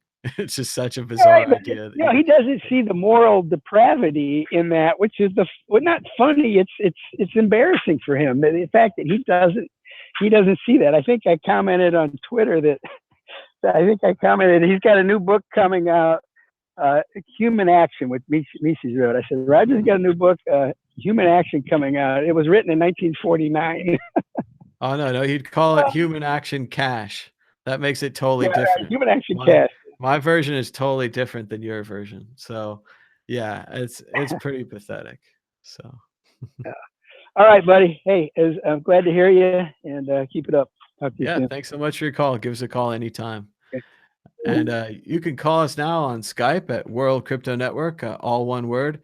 If you don't call, we might play a little bit of James's classic video from the Bitcoin Blackboard series that you can find on YouTube. Angela, and welcome to the Bitcoin 101 Blackboard series. Today, we're going to look at the growth rates of rats on islands. We're going to look at Facebook and Twitter. Hello, caller. You're live on the World Crypto Network. What's your name? Hey, Thomas, how's it going? Dave from LA. Hey, Dave. How's it going? What's on your mind today about Bitcoin and my maximalism? Is somebody really trying to steal the World Crypto Network name? Well, it's very unfortunate, and I don't like to give them more press, and I don't want to be negative against them. I'm sure there's some kind of possibility where they don't think it's a bad thing. But there is a conference that's using 2/3 of our name. They're using the world and the crypto part. And then ironically enough, there's also another conference that's called the Crypto World Conference. So I think it's something I just have to get used to. I picked a cool name, and some people might be confused. I'm a little disappointed that people are speaking there. I know a lot of people that are speaking there, and I'm not sure why they're speaking at a conference that has such an obvious stolen name.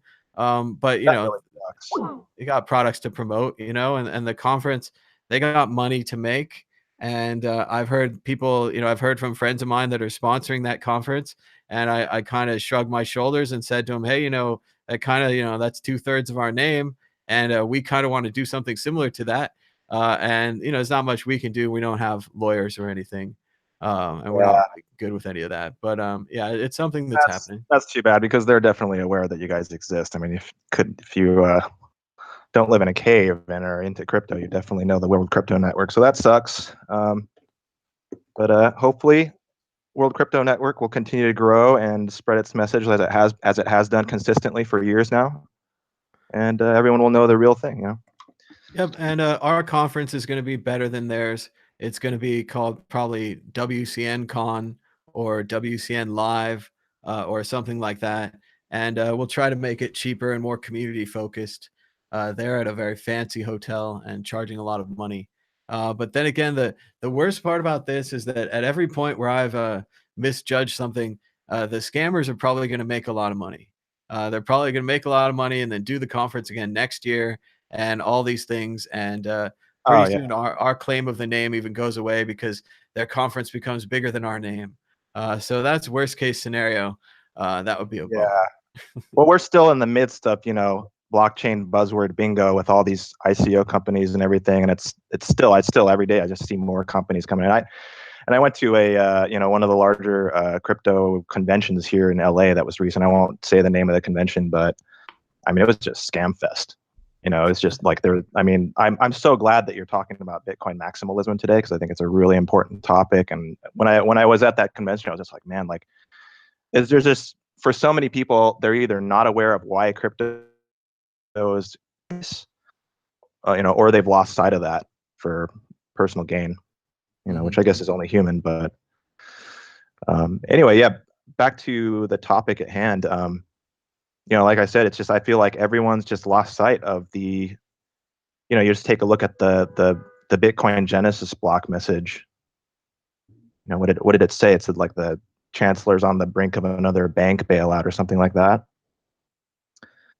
And you know, it's just that Bitcoin is, it's the whole point is sound money. The whole point is creating, you know, creating a currency that can't be continually printed to, you know, to support the petrodollar, or these perpetual wars that we have on to support our fiat currency. So, you know, I mean, as long as I think it's really important to continually remind people like why the entire industry is here in the first place. And you're right. Satoshi did tell us in the Genesis block. It was something like you said, chancellor on the brink of bank bailout. And we had just seen the banks become too big to fail. And everybody laughed about it. Oh, things can't be too big to fail. That doesn't make any sense. Economics has laws. Capitalism has winners and losers. If you run your business badly, you should fail, right? But these banks became too big to fail, and they came in and saved them. And in some ways, the economy is still drifting downward. And it was just like they were trying to land a plane on a bumpy ride. But then the water level is still rising. I mean, we still got to get out of here. So, yeah, and that's, you know, that's the genesis of it. That's everything right there, and that's the whole reason we're here in the first place. I think it's the you know, and Bitcoin, it's, you know, it's a store of value, number one, obviously, and you know, and all the stuff with all the, you know, all the altcoins and the tokens and everything everywhere, and the ones that are trying to be, you know, especially the ones that are trying to be cryptocurrencies. You know, if we're doing that, I mean, we're just going right back to a place where it's like everyone's just printing their own money, you know, and if it's a store of value, then, you know, the whole point is that the supply can't be increased, you know. So it's like, if there isn't that, then I feel like that's like Bitcoin's number one, you know, value proposition, is that it's the store of value whose supply cannot be increased, you know. You can't increase the supply and destroy the wealth of the people who are using it as a store of value. And additionally, like, I feel like if you're, you know, if you're an altcoiner or whatever, or if you still haven't kind of, or if you're not willing to see the side of, like, you know, Bitcoin maximalism, you know, you can look at the history and see that it was, I mean, it was birthed at the right time. It was birthed after the, you know, the last, you know, big financial crisis. It was birthed at a time where, like, it didn't have too many eyes on it, so it was able to bootstrap without being like 51% attacked and destroyed. None of these coins now can say that for themselves. They don't have that foundation, nor the consistent years of uptime without destroying value, which none of the other coins can say, and including and especially Ethereum. And then on top of that, if you're just looking at why should I be a Bitcoin maximalist? Well, you want a currency that no one can control, right? You want a currency that the government can't manipulate, right? Let's take a look at what the regulators in the U.S. just said. They straight up said, you know what, Bitcoin and Ethereum. I don't know if I agree about the Ethereum part, but Bitcoin and Ethereum are not considered securities to the U.S. government, which means that everything else is kind of fair game to them. Which, my guess is that if they were to find any way that they could control Bitcoin, they would have, and they would have called it a security. They would have done whatever they could, but they can't. So they're saying that they're not going to call it that. So why would you put your money in why would you put your store of value in anything that the government does feel like they can go after, or does have any sort of centralized, point of failure, like, a celebrity leader or whatever. So Bitcoin doesn't have any of those things. And I think all these things are just really, I think, important to remind people of. I totally agree with you. It was a big deal when the government said that Ethereum and Bitcoin was not a security. And in a way, it's an inverse of what Satoshi was so mad about when he saw that the banks were too big to fail. Now, ironically enough, the regulators have said that Bitcoin is too big to regulate and that Ethereum is too big to regulate. And they just kind of threw up their hands and they said, oh, well, these things grew out of our control and now they're too big for us to control. And it's a failure of their system. They started out, they were too small for them to notice, and then they became too big for them to regulate really quickly. And it's a pretty big failure on their part. Yeah, and as far as as far as the regulator is concerned, it's like the cat's out of the bag. Like, people understand what the potential for cryptocurrencies could be and how it can completely disrupt like the traditional financial system, and they will do whatever they can to stop that. So I'm just gonna, it just at this point it makes perfect sense. Make your store of value the one that they've already admitted they can't do a damn thing about. Like, why else would you expose yourself to that kind of risk otherwise? I don't know why they would. That's why I'm a Bitcoin maximalist. That's why I tell people about it.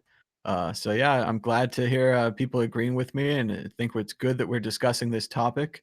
It can be difficult. A lot of people are using it as a slur. They're saying, "Oh, you're one of those Bitcoin maximalists," or whatever. And there's a lot of reasons, as we discussed today, why to be a Bitcoin maximalist and why to stick with this argument. Yeah, absolutely.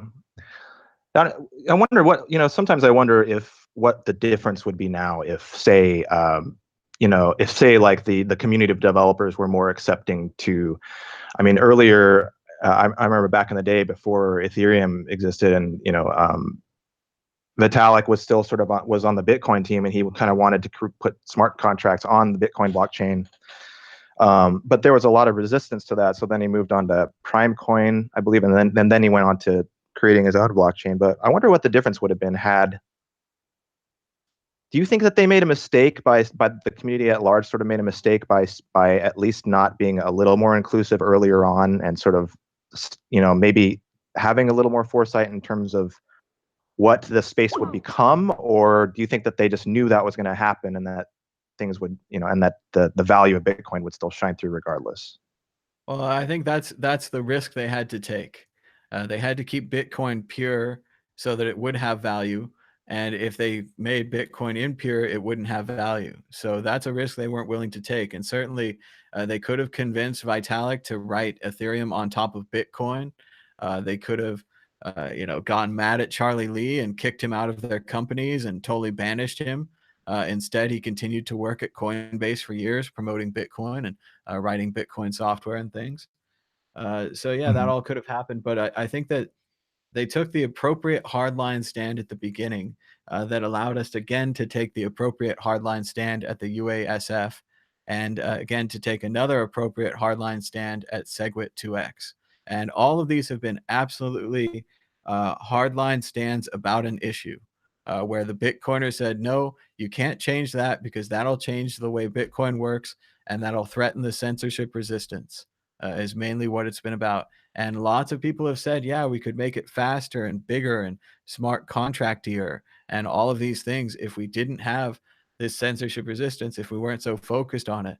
But they said again that this would break Bitcoin, which is not just a way to get rich. Bitcoin's never been just a way for you to get rich. Bitcoin's about solving this problem. This problem's bigger than all of us.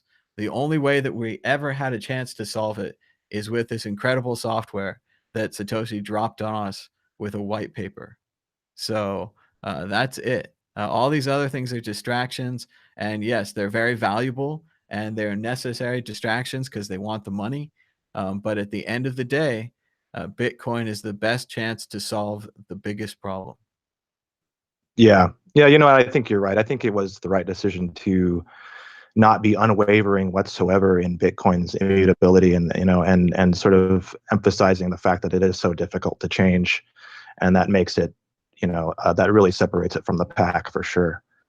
So yeah, I think you're right there. And then I guess the last thing I wanted to comment on was just that I was much more willing to like sort of shove the idea of Bitcoin maximalism down people's throats, like when I get in these debates with them and stuff. But now I'm just, I think it's great that we're talking about this right now. But like on a personal level, when I'm speaking with people, like I kind of allowing them to sort of discover this on their own. And it brings me back to on crypto Twitter, like it was a year ago or so, and I was in an argument with a fairly large trader who was totally bagging on Bitcoin, and messaged Peter Brandt, who's a big Bitcoin guy and also old trader, to like, hey, you should be defending Bitcoin. And then he responded to me. He said, everyone is entitled to their own opinion. You always have to ask yourself whether someone has a vested interest in a particular market direction, and if so, then there's a conflict of interest. And then at the end of the day, the market's going to determine everything. And I thought that was a good lesson for me, and then B, like, a nugget of wisdom from Mr. Brandt. I definitely think that is, and a lot of people right now are trying to fight other people's fights, and they're getting upset because people aren't reacting the way they want. They want me to go out there and fight this fight against all these altcoins, when really that's exhausting and it's ridiculous. It's like tilting at windmills. There's always going to be more giants and more windmills. I have to let these people learn on their own. If people are going to go out there and promote a Bitcoin fork, and if they are going to be a fan of it and talk about the technology or whatever, that's fine. It's not going to solve the problem that we talked about today. And I'm not going to be able to change their mind. I've got to let them go out there and lose their money or lose their time, or maybe even make money. A lot of them make money, and then they look at their project and they say, wow, Ethereum's really great. I use smart contracts every day. And even now with Augur being out, this is the time. This is the time to use smart contracts. So tell me how much you're using Augur. Tell me how much you're using these things that they built on Ethereum, and I'll tell you if they're actually solving a problem. They have this thing in startups where you can't just create a new problem and solve it. Like I don't have the problem of seeing movies outdoor in 3Ds or something. I need that. But I don't need that. So that's an artificial need. That's something they created. You're never going to be able to sell that. What you want is something that solves an existing problem. And Bitcoin, we've got this incredible existing problem with fiat money. Humankind hasn't been able to solve it. We have a bunch of patches. We have a bunch of duct tape together solutions that get us by. But we haven't solved this problem yet. And Satoshi's presented a solution to this ultimate and maximist, like, biggest problem. And that's why these people get so upset when you distract them from their big problem, to do smart contracts or to do a faster coin or to add more units. That doesn't help this project. It doesn't advance us towards solving this problem. So no, not at all. And so let's just keep reminding people of the, on a higher level, like why this technology even exists in the first place. So thanks for making this the show topic today. I think it's a really important one. Thanks so much for your call, and we'll be sure to talk about this more in the future. And give us a call. All right. All right. Bye-bye. And I was going to play part of this thing from James, so I'm going to shut off the calls for a couple minutes so we can listen to James. I might try to abbreviate this, but it is really good, and you guys probably haven't seen it before. And I swear he's going to say that Bitcoin's like $300 in this.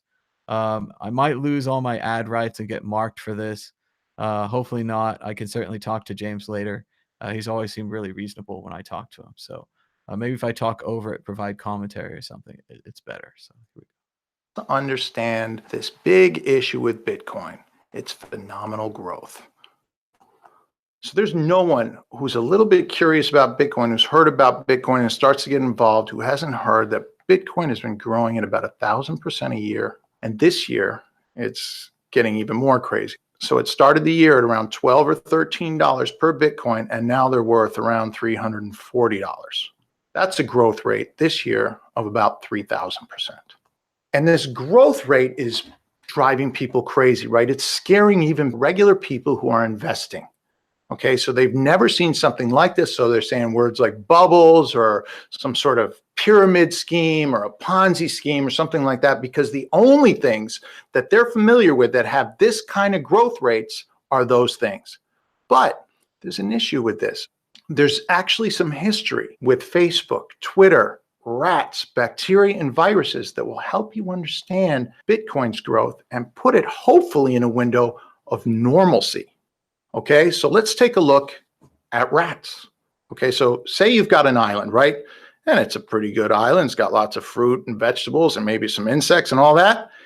And on this island, right, you drop 2 rats. So at this beginning time, T sub 0, you drop 2 rats. Okay, and as time moves, this is our timeline, and we're going to look at T sub E, some ending time. Okay. And what happens is, as you might expect, is the rats land on this island, right?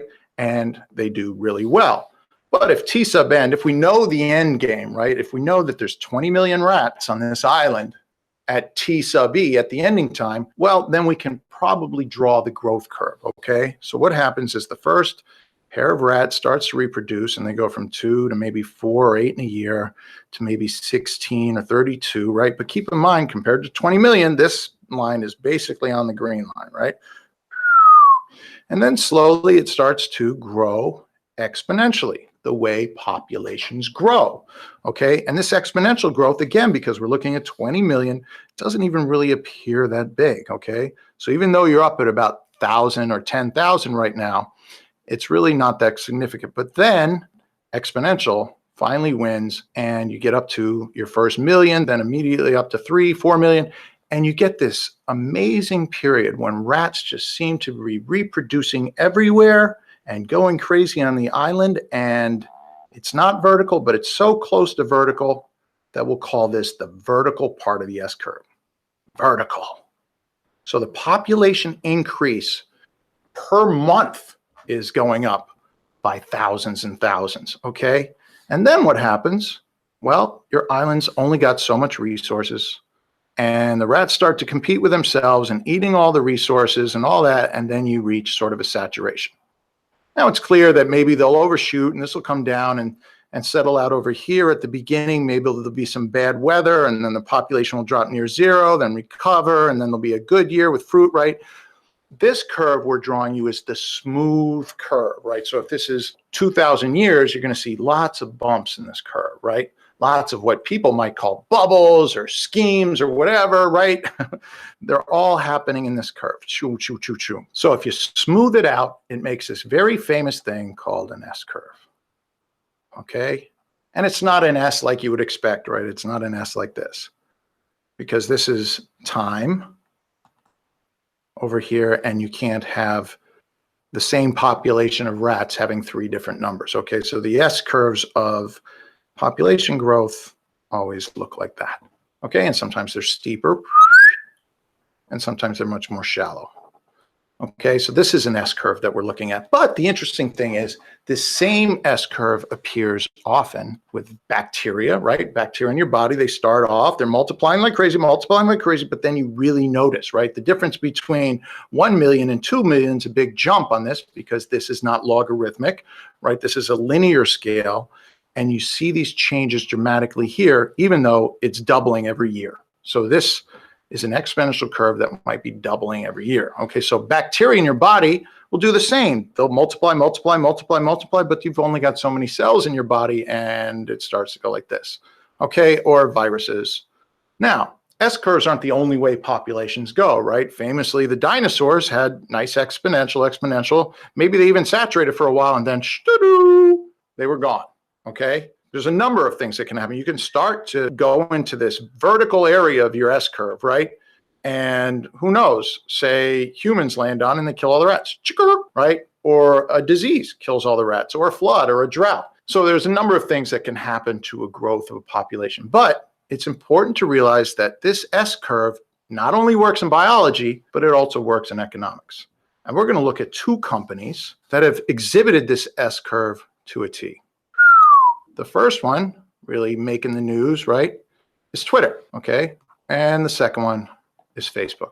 And we're going to plot them on the same graph, even though their beginning times and their IPO times were different. But we're going to say, here's TO, T original, and then we'll plot them up through their IPOs over here.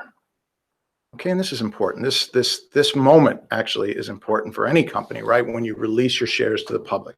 So this point of time for any company is private and this is public. Okay, and we're going to refer to that a bunch. And what this means is the public, anyone and any number of people can buy in here. The SEC controls how many people and who can buy shares. Okay, so let's take a look at Facebook. So time original TO for Facebook was when Mark Zuckerberg starts programming his little baby, and he's doing that in 2004. So he's doing here. And you've seen the movie, right? Facebook does pretty well right from the beginning, but pretty well right from the beginning compared to where it is now, right? Who knows? They've got billions of users and the company was valued at 104 billion at the IPO, right? Means that even though it's doing well, so here it's got 1,000 users, right? It's got 10,000, 20,000 users. It gets released to Stanford, right? You've got the first angel investors coming in and trying to give them $12 million, right? And so the value of it's going up, but it's not going up in any exceeding way that you notice, but it's still going up in terms of percentages, pretty extreme. So Bitcoin's valuation is increasing 100 to 1,000% a year, and maybe more. Okay, so this is a phenomenal growth rate, even though it sits here looking flat on our little curve, right? Because here it's worth little more than zero. So time original, I don't know, you might have been able to buy it off of Zuckerberg for a coffee. Who knows on that first day, though he seemed to have some idea that it was worth something. So it had some initial value. But it clearly, if you offered him 104 billion, he would have sold it. So it was somewhere less.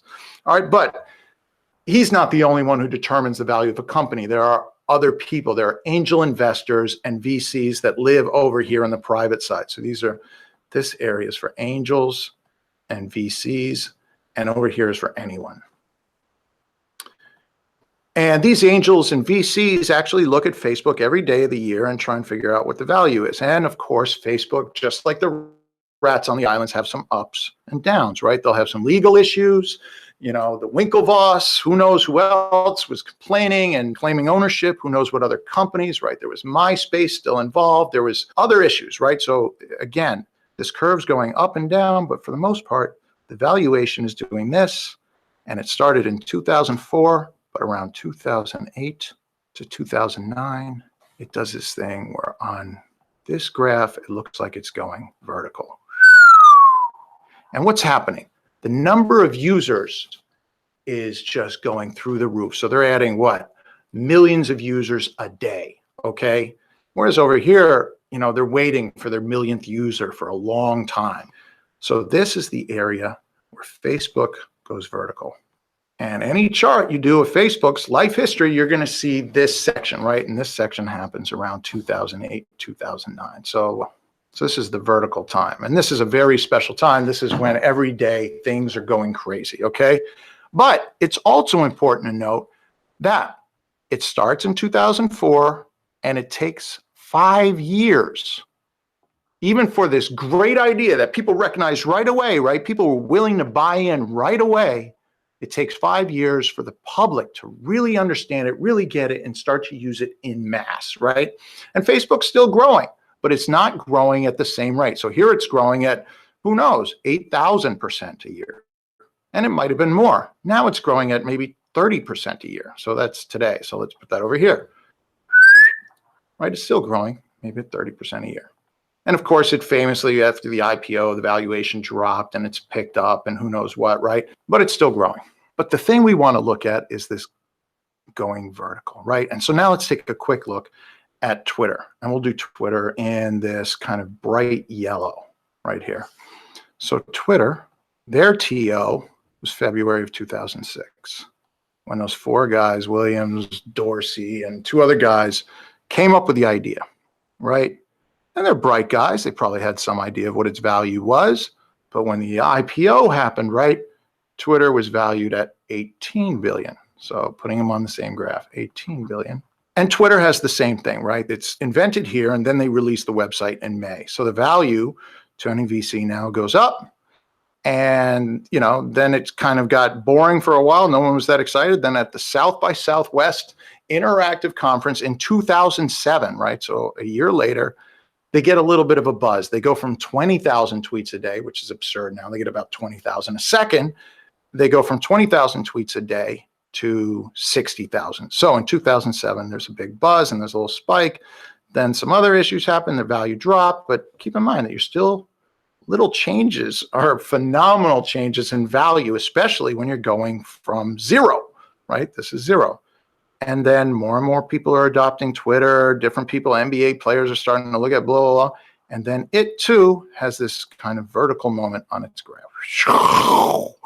And this is natural, right? This is exponential, okay? But its rate of growth here was in the 100% a year, 200% a year. And its rate of growth when it went vertical, again, is in the thousands of percent, right? 3,000, 4,000%. And then just like anything, it's going to reach a little bit of saturation. There's only so many people on Earth, only so many people that want to use a tweet to go, hey, I'm sitting here eating candy corn. But Twitter's a great service, right? They're using it on the front lines for news, etc. But the key thing here again is it started in 2006. It had its vertical moment in 2010, even 2011, right? It's still increasing pretty dramatically, but it's also got a gestation time, and this is very important, of about 4 to 5 years. Okay, so even though Twitter's a great idea and Facebook's a great idea and Google ran through the same curve, right? Even though they're great ideas, they take a number of years to develop. And for a tech company, it seems like if you've got an awesome idea, it takes 4 to 5 years to really explode. But what's key here is that if we're talking about Twitter and Facebook, and even if we throw in Google, which followed the exact same curve before its IPO in 2004, what we're seeing is that these are 3 very, very simple ideas, right? Google's just a space, right? You type in and you find what you want. And that took years for the public to really get used to it and want to use it. Twitter, you type in 140 characters, right? And you send it to the world. It's as simple as can be. And again, even that took years to catch on. Now everybody loves it. These are networks that are being developed, right? You can't receive a Twitter unless you have some Twitter, right? And networks are faddish and they're population-based and they're news-based, but they take a while to grow. Facebook's the same. Well, you're starting to make some analogies to what we mostly talk about, which is Bitcoin. Now, Bitcoin, you can't put on the same graph because, again, if it's a tech thing, it's only been around 4.5 years. So Bitcoin, we can only draw it maybe up to here. Okay, so it's been around 4.5 years. It would be unfair to put it out here because it's had no IPO. Of course, it'll never have an IPO, or as some people have suggested, that the IPO was on day 1. But Bitcoin started in January of 2009. So what is that? It's almost 5 years. So it's about 4.5 to 5 years ago. And, you know, if you compare, here's 18 billion for Twitter. So let's divide that up into 6. I don't know. Here's 3 billion, which is where Bitcoin is today, right? And Bitcoin's doing pretty much the same thing. Okay, so when people say that Bitcoin's curve and its growth is unnatural, all they have to do is think about bacteria, rats, Twitter, Google, and you start to see that, sure, Bitcoin could die tomorrow, right? I don't know what could kill it, but something could kill it. Some crazy stock manipulation or some government regulation, okay? If you really understand how Bitcoin works, it seems unlikely that it's going to be killed tomorrow by some simple thing, all right? And it's a network-based thing. So the more people that use it, the more value it has. But what's key here is that Bitcoin is infinitely more complex than these three. It's, in fact, it's more complex than all three combined. So the learning curve for Bitcoin is enormous for two reasons. One, Bitcoin is just plain more complex. So it's possible, just because of its complexity, maybe we'll see a vertical over here, if indeed it ever has a vertical, right? Because it is that much more complex, right? Bitcoin's vertical at 6 years. But remember, so number one reason why it's more difficult to grasp is that it's more complex. Okay, you can do escrows, trusts, enormous capabilities inside this massive protocol that's being compared to HTTP, right? So there's an enormous amount of directions that you can go with. But two, it's also very difficult to grasp because it's not a company. And because it's not a company, you've got no one advertising it, trying to explain to the customer exactly how it can be done. Bitcoin indeed waits on regular people to make little videos like ourselves, right, about Bitcoin. This would be done by Apple if they released a new product. This would be done by all these other companies. So there's no support, no internal support. So it's more complex, much more complex, and there's no internal support to explain the ideas. But yet the world seems to be getting it, right? The numbers of people is going up every year. It's got an exponential adoption curve, okay? So just like rats on the island, just like Twitter, just like Google, just like Facebook, Bitcoin is doing that. And just like all of these things, it's going up and down daily. So, and what this crazy up and down is, this insane madness that exists here, especially at the beginning of any company, is referred to as volatility, right? And that's one of the biggest critiques you hear about Bitcoin. It's insanely volatile. But if you're an angel or a VC, right, and you've experienced companies from the beginning, you know that Facebook had a ton of volatility at the beginning, right? There were people suing. There was trademark regulation stuff. There was MySpace trying to move and take over the market. There were other companies coming in, right? The valuations of Facebook or Twitter or Google at the beginning, well, they're dangerous tasks because some days they're really close to zero and they take the breath out of people. People see all their investment being lost. The volatility is at the beginning. And because of SEC regulations, which we'll talk about in the next video, you never get to see this volatility, right? This is private. This is information that the public really doesn't know much about. We usually start to talk about a company and its value after it goes public. Well, that's after it's gone vertical. That's after it's had this insane growing pains, right? And this volatility, the VCs and angels learn to ignore. Okay, if they see something that's growing from 0 to $3 billion on sort of an exponential rate, they see something that reminds them a lot of Twitter, because Twitter, after 4.5 years, was probably worth right around 3 billion, right? It hadn't gone vertical yet, but they saw signs of it. They saw big adoption curves, and that's the same with Bitcoin. And remember, as we talked about, Bitcoin's complex, so maybe this vertical comes a little bit later. But what we're seeing right now is the standard trend, right? It's gone from 0 to 3 billion, and the rest is all what's the upside. And most people will say the upside is going to be pretty high, okay? For Twitter, which is all about, you know, sending your message out to the world. For Facebook, which is like sharing with friends and photos. These are great services. Bitcoin's offering these really groundbreaking, breathtaking services, right? Bitcoin is taking on the market that gold holds as a reserve currency. Bitcoin is taking on credit cards. Bitcoin is offering banking to 3.5 billion people who've never had banking. Bitcoin is moving into this space that everyone's dreamed of having called micropayments. And Bitcoin seems poised to take on this $500 billion to $1 trillion market of remittances. And we talk about all 5 of these in our Big 5 series, but these are 5 known upsides.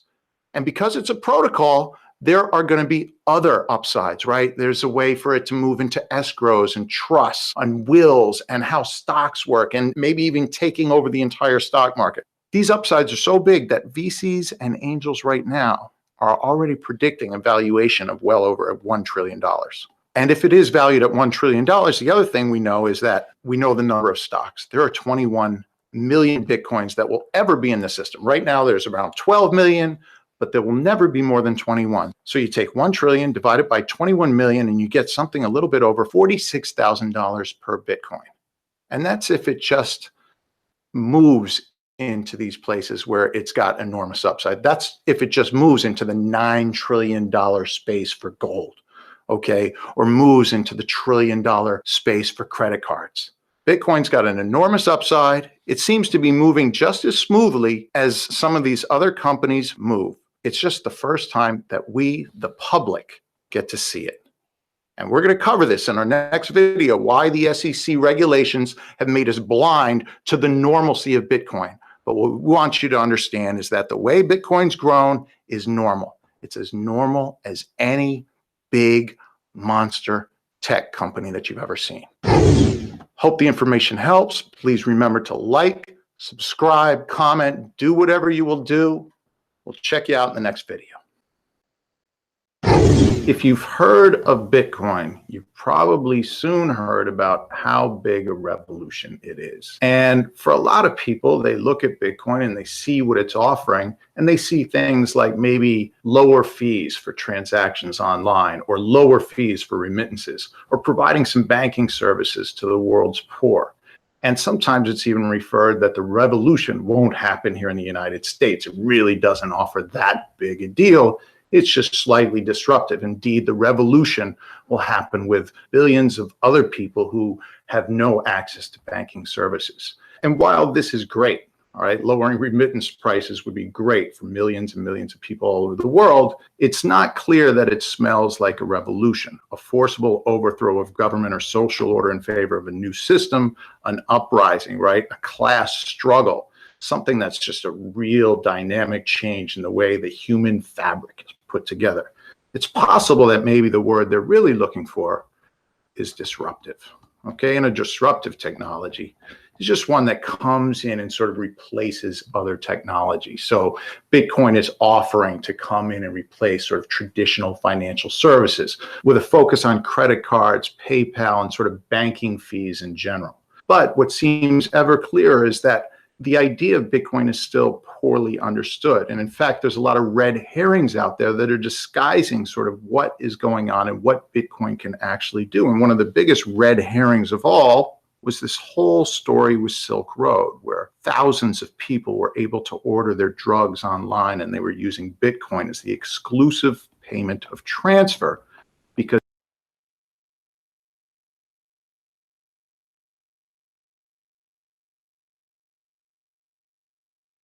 And you guys can check out more of James D'Angelo's videos at Bitcoin Blackboard Series. Check that out on Google today. But I think that's about it for Bitcoin Maximalism. I'm going to go ahead and eat my lunch now. I don't want to play too many of James' videos. We're probably going to get copyright slammed for that. But check out James D'Angelo and the Bitcoin Blackboard Series. Be sure to donate to this show. And thanks so much. Until next time. Bye-bye.